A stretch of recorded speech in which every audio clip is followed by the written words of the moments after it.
K 뷰율이나 모든 K가 앞에 들어가면은 미국에는 진짜 사람들이 다 환장하거든요. 우리나라가 진짜 훌륭해졌구나. 글로벌한 임팩트를 내는 커처구나. 그렇게 좀 느껴서. 여러분, 이게 대체 무슨 일이랍니까? 미국 만화계가 지금 발칵 뒤집혔습니다. 한때 시들했던 미국 시장의 조그만 나라. 한국 애니메이션 하나가 갑자기 불을 지른 겁니다. 그런데 이 성공을 보고 저 큰 중국이 한국이 우리 문화 훔쳤다. 도둑질이다. 라며 세상이 떠나가라 난리. 바로 그때 중국 때문에 젊은 날 큰 실패. 그래서 한국을 낮게 봤던 미국의 한 은퇴한 베테랑이 진실 밝히려 나섰습니다. 그녀는 한국에서 무엇을 받기에 중국 비난 속 환하게 웃을 수 있었을까요? 당신의 상식을 뒤엎는 놀라운 반전이 시작됩니다. 그 전에 잠깐 1초 만에 누를 수 있는 좋아요 버튼을 꼭 눌러주시면 영상 제작에 아주 큰 힘이 됩니다. 그럼 바로 시작하겠습니다. 저는 캐서린 브라운입니다. 60대 초반이고 얼마 전까지 미국의 유명한 미디어 그룹에서 만화를 포함한 해외 콘텐츠, 투자와 전략을 총괄하는 고위 임원으로 일했어요. 30년 넘게 이 업계에 몸담으면서 미국 만화 산업의 황금기를 직접 이끌어왔습니다. 화려한 시사회에서 박수갈채를 받던 그 시절이 정말 그리웠어요. 하지만 요즘 마음이 무거웠습니다. 예전처럼 반짝이지 않는 미국 만화 시장을 지켜보는 게 너무 아쉬웠거든요. 한때는 전 세계를 주름잡던 미국 만화들이 이제는 힘을 잃어가고 있었으니까요. 평화로운 어느 날 오후였어요. 집에서 차를 마시며 책을 읽고 있는데 갑자기 전화벨이 울렸습니다. 오랜 친구 로버트였어요. 로버트는 여전히 미국 미디어 그룹의 고위 임원으로 일하고 있거든요. 캐서린, 자네 은퇴하자마자 이게 무슨 일인가? 로버트의 목소리가 상당히 흥분되어 있었어요. 한국 만화 영화가 전 세계 넷플릭스 1위를 휩쓸고 난리가 났어. 저는 귀를 의심했습니다. 뭐라고? 한국 만화라고? 정말 믿기 어려웠어요. 제가 몸담았던 미국 만화 산업도 요즘 힘들어하고 있는데 한국에서 그런 성공작이 나왔다니요. 마음이 복잡했습니다. 그래, K-팝 데몬 헌터스라는 작품인데 정말 전 세계를 뒤집어 놓고 있다고. 로버트가 흥분해서 말했어요. 한국 만화가 전 세계 1위라니요. 그것도 부진한 미국 만화 시장을 넘어선 성공이라니 정말 상상도 못했습니다. 제가 알고 있는 한국은 K-팝 말고는 딱히 떠오르는 게 없었거든요. 만화는 더더욱이요. 정말이야? 한국에서 그런 작품이 나왔다고? 저는 여전히 반신반의했습니다. 넷플릭스 차트를 직접 봤어.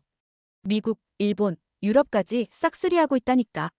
로버트의 목소리에서 놀라움이 그대로 느껴졌어요. 저는 그 순간 복잡한 기분이 들었습니다. 놀라움과 동시에 약간의 의심도 있었죠. 정말 한국에서 그런 대단한 작품이 나올 수 있을까 하는 생각이었어요. 미국 만화계에서 30년을 넘게 일한 제 경험으로는 쉽게 믿기 어려웠거든요. 로버트는 대박 소식과 함께 더 큰 문제가 터졌다고 말했습니다. 그런데 캐서린, 문제가 생겼어. 중국에서 난리가 났네. 한국이 자기들 문화를 훔쳐서 영화를 만들었다면서 비난이 엄청나. 그 말을 듣는 순간 저는 머리가 하얘졌습니다. 과거 젊은 시절의 아픈 기억이 생생하게 되살아났거든요. 중국 시장에 야심차게 투자했다가 큰 실패를 경험했던 그때 말이에요. 복잡한 규제와 예상치 못한 문화적 문제들 때문에 많은 것을 잃었었습니다. 중국 네티즌들이 문화 도용이라면서 집단으로 비난하고 있어. 한국이 중국 고유 문화를 훔쳤다는 거야. 로버트가 걱정스럽게 말했습니다. 그 충격으로 저는 아시아 문화에 대해 겉만 보고 속지 말자, 복잡하고 비합리적이다는 강한 선입견을 갖게 되었었죠. 특히 넓은 땅의 문화는 다 거기서 거기라고 생각했습니다. 가슴이 철렁 내려앉는 느낌이었어요. 도둑질이라고까지 하는구나. 저는 중얼거렸어요. 제 마음속 깊은 불신과 편견이 중국의 주장과 겹쳐지면서 확신으로 굳어져 갔습니다. 한국 문화도 깊이 알려고 하지 않았던 제가 그냥 일시적인 K-팝 유행 정도로만 치부했던 한국이 결국 중국 문화를 베낀 거겠구나 싶었어요. 역시 아시아는 늘 이래. 잘 되면 자기들 거라고 우기고 안 되면 남 탓하고. 저는 속으로 생각했습니다. 은퇴 후에도 그 시절 중국 때문에 힘들었던 기억과 아시아에 대한 거리감이 남아 있었는데 이번 일로 그 감정이 더 강해졌어요. 한국도 결국 그런 나라였구나. 희망을 가져봤던 제 자신이 바보 같았죠. 젊은 시절 중국 때문에 겪었던 아픔이 헛된 게 아니었다는 생각이 들었어요. 내 젊은 시절 아픔은 헛된 게 아니었구나 싶었습니다. 며칠 후 로버트에게서 다시 연락이 왔습니다. 캐서린, 넷플릭스 본사에서 이 문제를 해결해야 한다고 판단했어. 중국의 비난이 너무 거세서 말이야. 그래서 객관적이고 경험 많은 전문가가 필요하대. 자네가 이 문제를 맡아줬으면 해. 로버트가 간곡하게 부탁했어요. 저는 정말 망설였습니다. 다시는 아시아의 복잡한 문제에 엮이고 싶지 않았거든요. 과거의 아픈 기억들이 다시 떠올랐어요. 은퇴 후에도 그 시절 중국 때문에 힘들었던 기억과 아시아에 대한 거리감이 남아 있었습니다.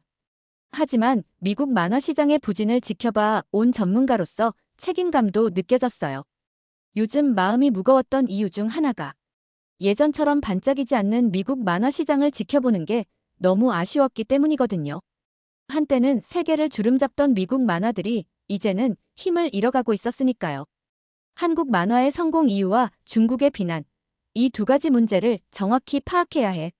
로버트가 설명했어요. 저는 고민에 빠졌습니다. 하지만 어쩌면 과거 중국 때문에 실패했던 진짜 이유를 알 수 있을지도 모른다는 생각이 들었어요. 그리고 제 수십 년의 경험과 분석 능력으로 이 복잡한 문제를 깨끗하게 정리해 줄 수 있을 것 같았습니다. 좋아. 내 수십 년 경험과 분석 능력으로 이 복잡한 문제를 깨끗하게 정리해 주지.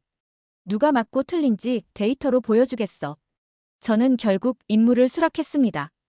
마음 한편으로는 두려웠지만 전문가로서의 자존심도 있었거든요. 이번에는 냉정하고 객관적으로 접근해서 진실을 밝혀내겠다고 다짐했습니다. 문화 자체보다는 숫자에 더 익숙한 제 성향을 살려서 말이죠. 저는 냉철하게 자료 분석에 착수했습니다. 중국 측의 주장과 한국 측의 반박 자료, 그리고 만화 속 한국적인 요소들을 샅샅이 조사했어요. 처음에는 중국 말이 맞을 거라고 생각했습니다.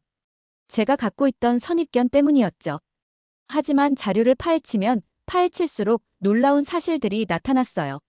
중국이 자기 것이라고 주장하는 호랑이나 건축 양식 외에도 만화에는 한국의 고유한 도깨비, 저승사자, 갓, 한복 등 다양한 전통 요소들이 등장했습니다.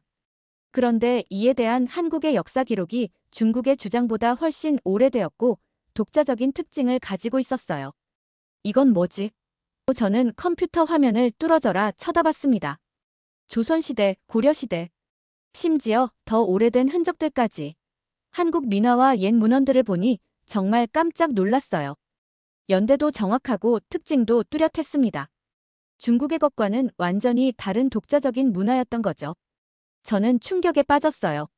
제가 겉만 번지르르 하다고 생각했던 한국 문화에 이렇게 깊고 오래된 뿌리가 있었다니 상상도 못했거든요. 제가 갖고 있던 선입견이 얼마나 틀렸는지 깨달았습니다. 세상에. 이건 내가 알던 한국이 아니야. 저는 혼자 중얼거렸습니다.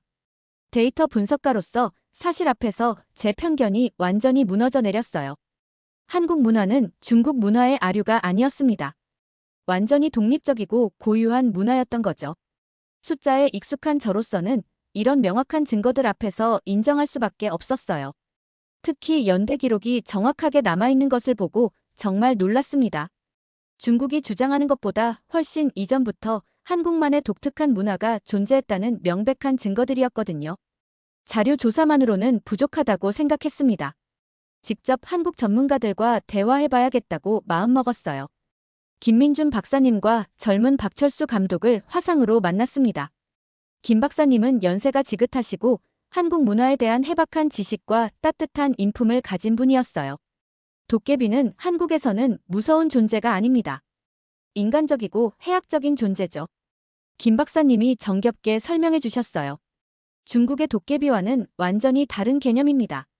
우리 도깨비는 때로는 장난꾸러기지만 마음이 착한 존재로 그려져요. 저승사자도 마찬가지예요. 슬픔을 아는 존재로 그려집니다. 단순히 죽음을 가져오는 존재가 아니라 죽음을 슬퍼하고 위로할 줄 아는 따뜻한 마음을 가진 존재로요. 박 감독은 할머니께 들었던 옛 이야기에서 영감을 받아 작품을 만들었다고 했습니다. 어릴 때 할머니가 들려주신 이야기들이 너무 감동적이었어요. 한국 문화의 진심을 담고 싶었습니다. 박 감독의 목소리에서 열정이 느껴졌어요. 할머니께서 들려주신 이야기 속에는 항상 따뜻한 마음이 담겨 있었거든요. 서로를 걱정하고 위로하는 마음 말이에요. 특히 만화 속 캐릭터들이 서로를 위로하고 함께 힘을 합쳐 어려움을 이겨내는 모습을 설명할 때 저는 가슴이 뭉클해졌습니다. 과거 중국 때문에 홀로 외롭게 실패했던 제 모습이 떠올랐거든요. 이게 한국인의 한과 우리라는 공동체 정신에서 비롯된 거예요. 김 박사님이 말씀하셨어요. 데이터로는 설명할 수 없었던 사람의 마음이 한국 문화에 담겨 있음을 느꼈습니다. 제가 평생 숫자로만 세상을 봤는데 이런 따뜻한 감정이 있었다니요. 이게 진짜 한국 문화의 힘이었구나 싶었어요. 김 감독에게 만화 속 한국 음식들이 등장하는 이유를 물어봤습니다. 라면, 김밥, 설렁탕 같은 한국 음식들이 캐릭터들에게 슈퍼파워를 주는 중요한 요소로 등장해요. 김 감독이 신나게 설명했습니다. 특히 설렁탕은 힘든 캐릭터를 위로하는 소울푸드의 의미를 담고 싶었어요. 할머니가 아플 때 끓여주시던 그 따뜻한 마음을 담았거든요. 김치 대신 다른 한식들을 의도적으로 넣은 이유는 김치만 아는 사람들에게 한국 음식의 다양성을 보여주고 싶었기 때문이에요. 저는 이 세심한 노력에 놀라움을 금치 못했습니다. 정말 깊이 생각해서 만든 작품이었구나 싶었어요. 단순히 인기를 위한 게 아니라 진짜 한국 문화를 알리고 싶어 하는 마음이 느껴졌습니다. 그런데 더 놀라운 사실을 발견했습니다. 제가 추가로 조사한 데이터에서 K-팝 데몬 헌터스의 성공 이후 한동안 침체되었던 미국 만화, 영화 시장에 대한 관심과 투자가 급증하며 활력을 되찾고 있다는 분석들이 나왔어요. 이럴 수가. 저는 충격에 휩싸였습니다. 제가 몸담았던 미국 만화 산업이 한국 만화 덕분에 살아나고 있다니. 요즘 마음이 무거웠던 이유였던 미국 시장 부진이 한국 덕분에 해결되고 있었던 거예요. 미국 매체들도 만화가 여전히 번영할 수 있다는 긍정적인 기사들을 쏟아내고 있었습니다. 투자자들도 다시 만화 시장에 관심을 보이기 시작했어요. 중국의 억지 주장이 문제가 아니었어. 한국 문화는 우리 미국 시장까지 살리고 있었던 거야. 한국 문화의 힘이 중국의 비난을 넘어 미국 시장에까지 이렇게 엄청난 긍정적인 영향을 미치고 있다는 사실 앞에서 저는 감탄을 넘어 경이로움을 느꼈습니다. 제 평생의 경험으로도 이런 일은 처음이었어요. 챕터 7 진실을 향한 용기. 중국의 비난에 답하다. 저는 모든 것을 알게 되었습니다. 그리고 이제 무엇을 해야 할지도 알았어요. 회사에서는 여전히 중국을 자극하지 말고 적당히 넘어가자는 분위기였어요. 젊은 시절 중국 때문에 아팠던 기억이 또 엮이면 위험하다고 경고했습니다. 주변에서도 조심스럽게 행동하라고 조언했어요. 하지만 저는 한국에서 보고 느낀 진실을 외면할 수 없었어요. 김 박사님과 박 감독의 진심, 그리고 미국 시장 데이터가 보여주는 놀라운 현실을 말이죠. 이번에는 다르다. 저는 혼자 중얼거렸습니다. 저는 단순한 보고서 대신 제 모든 경험과 분석 결과를 담아 발표문을 작성하기로 했습니다. K-팝 데몬 헌터스의 성공이 오직 한국 고유 문화의 독창적인 힘과 아름다움, 그리고 따뜻한 정서에서 비롯되었음을 명확하게 밝히는 글이었어요. 이는 중국의 문화 도용 주장에 대한 가장 확실하고 정직한 대답이었습니다. 과거의 아픔과 현재의 압력을 이겨내고 오직 진실과 한국 문화의 가치를 위해 용기를 내기로 했어요. 30년 넘게 이 업계에서 일한 전문가로서 그리고 한 인간으로서 해야 할 일이라고 생각했습니다. 진실은 밝혀져야 해. 저는 키보드를 두드리기 시작했습니다. 밤늦게까지 정성껏 발표문을 작성했어요. 제 평생의 경험과 객관적인 데이터, 그리고 한국 문화에서 느낀 감동을 모두 담았습니다. 중국의 주장이 얼마나 근거 없는지, 한국 문화가 얼마나 독창적이고 가치 있는지를 분명히 밝혔어요. 어쩌면 이 일로 다시 힘든 시간을 겪을지도 모르지만 더 이상 침묵할 수는 없었습니다. 제 발표문은 곧 전 세계 미디어에 보도되며 엄청난 파장을 일으켰습니다. 유명 방송사들과 신문사들이 제 분석을 인용하며 한국 문화의 독창성을 보도했어요. 제가 객관적인 데이터와 함께 한국 문화에 대한 진심, 어린 찬사를 담은 발표문이 국제사회의 폭넓은 공감을 얻었습니다.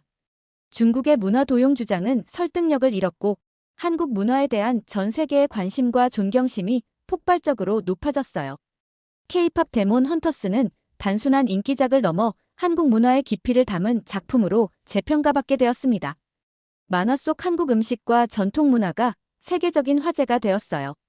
설렁탕과 김밥을 찾는 외국인들이 늘어났고 한국의 도깨비와 저승사자에 대한 관심도 폭증했습니다.